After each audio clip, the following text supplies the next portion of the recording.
So when I think about confidence, I first ground myself in the definition. Confidence is just the reliance or assurance that we believe in someone's abilities or qualities.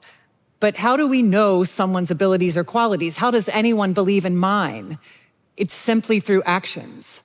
So the best way to drive and build confidence, whether we're looking to hone it or build a reputation for it or encourage people to have it in us, is to drive action. Interestingly, many people think you need a lot of confidence to take bold action. I think the opposite is true. It's action, just getting comfortable with it over time, doing more and better regularly. It's reps of action that drive confidence. And that action and that confidence is what allows us to learn and grow. I'm someone who wants to continue to learn and grow. No matter how old I get, how many successes or challenges, how long I've been in a role or company, I want to get better. And you're here, so I know you do too. So the question is, what techniques or practices can help us cut through the challenges that are in our way to acting our way to confidence and growth? Many people believe some of the best actions are when we show up in tough times, and that's true, but it's almost easier to take bold action when things are hard. There aren't a lot of options. The more special muscle is the ability to coach ourselves to be greater, to do more, to be better, even when times are pretty good. And to recognize that complacency is a very real thing, and we are all blinded by our own progress. So one of the tools in my toolbox to drive action and confidence and growth is the ability to cut through that complacency. And I first learned this lesson from my mom. When I was 9 years old, my mom came to me and said, "That's it, I'm done, we're leaving." And what she meant was we were leaving my father. My father was and is a very good man, but at the time he was an alcoholic and a terrible husband and father. So when my mom came to me at the age of 9, I didn't cry and I didn't get upset. I remember thinking, what took you so long? Finally, it's about time. So often there are people around us just waiting on us to take the action, to do the thing, to do the right thing. And since then, I've been inspired to have practices that drive action over and over, little ones every day or bigger ones like what my mom did that day. We did leave my dad. My mom fed us on a meager food budget, worked multiple jobs for many years, and over the course of my young life, I got to see her day-to-day example, someone without resources, without a playbook. She had no coach.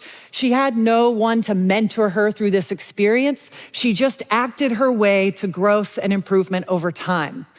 As a result of this childhood, I started working at a very young age. At 15, I worked in malls. At 17, I was a restaurant hostess. At 18, a waitress. At 19, I began my leadership journey, opening franchises around the world. By the age of 26, I was an executive in a very large company. And while I had fantastic supervisors and managers who helped me through my career, I lacked some of that outside-in perspective, the mentoring, the things that could help stretch me beyond my day-to-day job. So I started developing some self-coaching practices. And one day I heard from a restaurant consultant that you should sometimes imagine someone else in your role to help motivate you to take action. So I started doing that, and it helped. So I started thinking about people I admired, someone specific. And there was something about thinking of someone I admired that brought this element of additional capabilities and excellence. It also made me feel a little accountable to act on whatever came to mind. And these practices evolved into today what is the hot shot rule.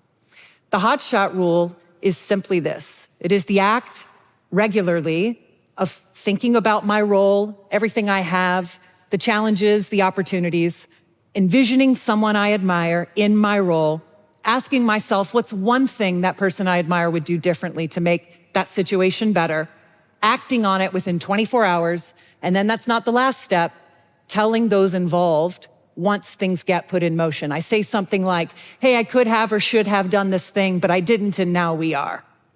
And so let's practice it. So I think first of my role as a mother.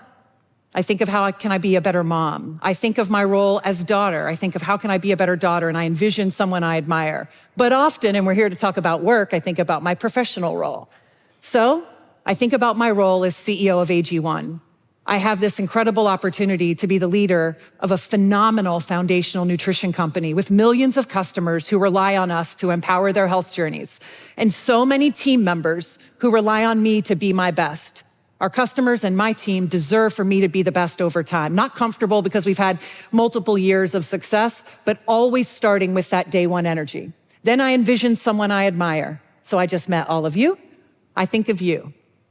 Now I envision you in my seat tomorrow. I'm gone, and I'm just watching you in my role, and I ask, what's one thing and the first thing you would do differently to make the business better? And something comes to mind, something actionable. I take action on it within 24 hours, and then once it's in motion, I tell my team. Practicing the hot shot rule over time has led to things like flying to meet a business partner to hold them accountable when I had made excuses for them, or calling someone to apologize or acknowledge a situation I could have handled better or differently. It's led to me thinking about someone who has recently lost a parent or a loved one and envisioning them in my role, and it's led to me just picking up the phone and calling my mom and saying, I love you, and how are you? It's led to me saying thank you to my husband for being a great partner. It's also led to me stopping initiatives in the company that I was allowing to perpetuate because things were just comfortable, but they were no longer serving the business. So that's what the hot shot rule is. And you can use it as a technique in a time of need anytime, but its power lies in it being a regular, proactive practice. It used to be quarterly and then monthly, but now I practice it weekly. Every Sunday at 1 p.m., when my kids, now 5 and 7, used to have naps, RIP naps, I take just a minute for myself. I envision my role. I envision someone I admire. I ask myself what's one thing they would do differently in my role. The answer comes to mind. I send the email. I schedule the flight. I put it in motion. And then once it's in motion, I tell my team.